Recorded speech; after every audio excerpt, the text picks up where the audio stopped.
Apple had their big September event 2 days ago. and I'm going to tell you about all the stuff that they revealed. First, and let's face it, least exciting, we've got AirPods Pro 3. They have heart rate trackers in them now. Isn't that exciting? I don't care even a little bit. They're still only they still only come in white. Why do they only come in white? Why do you people just want white? What is wrong with you? Anyway, new Apple Watches.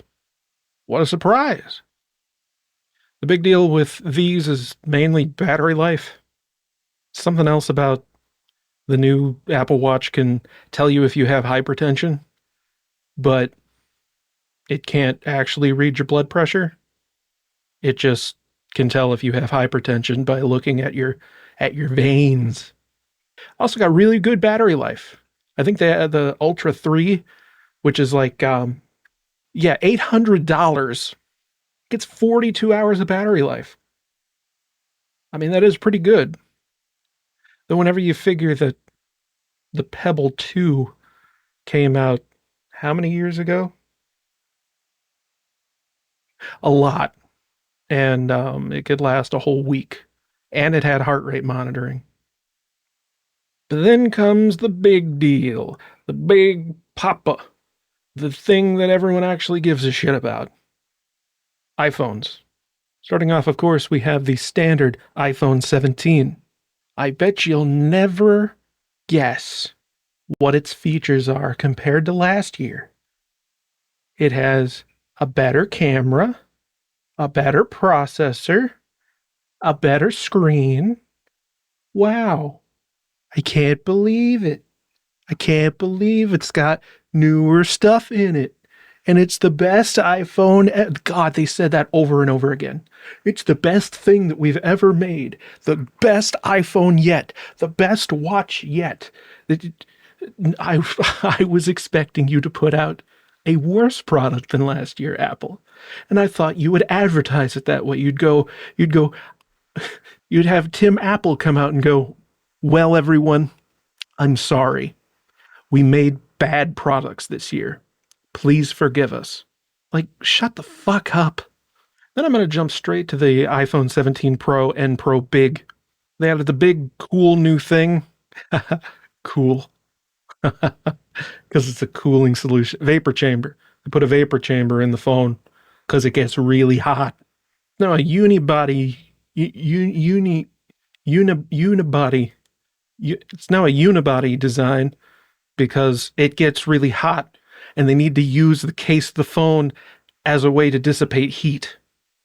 So now there's a glass panel on the back of the phone, as well as the rest of the frame of the phone being a big chunk of titanium. Whoops, I mean aluminum.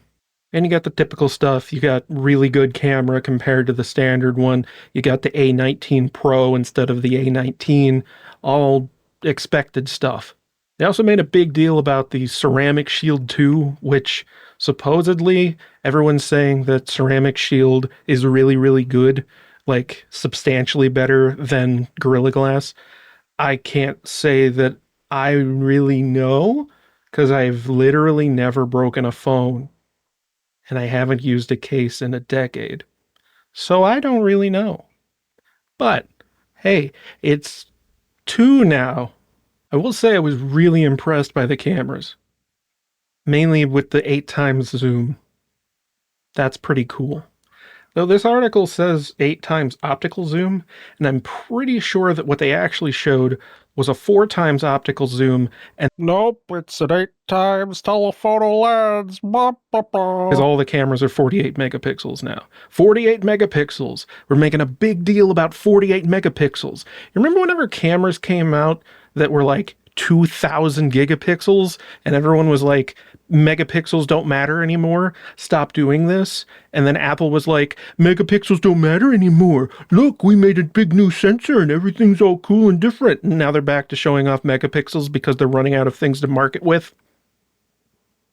Anyway, the big deal, the thing that everyone was excited about because it had been leaked and talked about for months and months and months, the iPhone Air.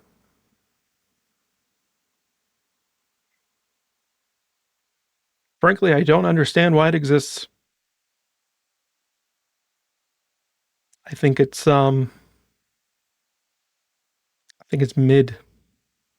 Yeah. Yeah, I said it. So we're back to saying that it's the thinnest iPhone ever because we ran out of other ways to market our hardware. And really, the only remarkable thing about it, besides that, is that it somehow shoves three cameras into one spot. They're like layered on top of each other in some magical way. I don't know. I didn't really understand it. It's neat, but like, I don't know why it needs to exist.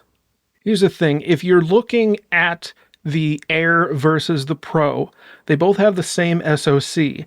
But if you look at the fact that there's a vapor chamber in the Pro, probably means that the Air is going to suck at keeping that thing running at full speed all the time. So really, you're paying $100 less for a noticeably worse phone, and the only benefit you get is that it's thinner. Mind you, you also don't get the 8 times zoom. You're getting, like, essentially the iPhone 14 Pro in a really thin case. Yes, you get the ProMotion display. It doesn't matter. It really doesn't matter. It it is a non-product. It is a waste. It is a SKU that they made simply to show that they could, because they miss whenever they could say, "This is the thinnest iPhone ever. This is the thinnest one. We did it. We made the thin phone. Thin phone." And like they're running out of ideas. Everyone is. No one knows how to make anything cool and interesting in hardware anymore without taking a risk, and no one wants to take a risk because no one wants to lose their $1 trillion fucking valuation. So instead, the best that we've got is it's a thinner phone. Whoa.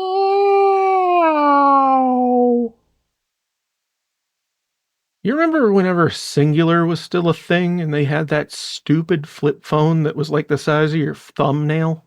That's what this feels like. But seriously, you're paying $800 for the base iPhone or $1,000 for the Air, which is just a downgraded version of the Pro, which is $1,100. Mind you, this is all with 256 gigs of storage, because we cannot possibly put 512 gigs of storage in a phone for under $1,500. It's just, good lord. Like, do you know how much flash storage costs nowadays? What do you mean it's like $60 for a terabyte? Shut up. Anyway, I wanted to try out a new format. I thought this would be fun. And I like making Apple people mad because even though I use an iPhone, I really don't like that I use an iPhone. And I really don't like Apple as a company. And neither should you, even though they make probably the best phones on the market, which is sad. Okay, bye.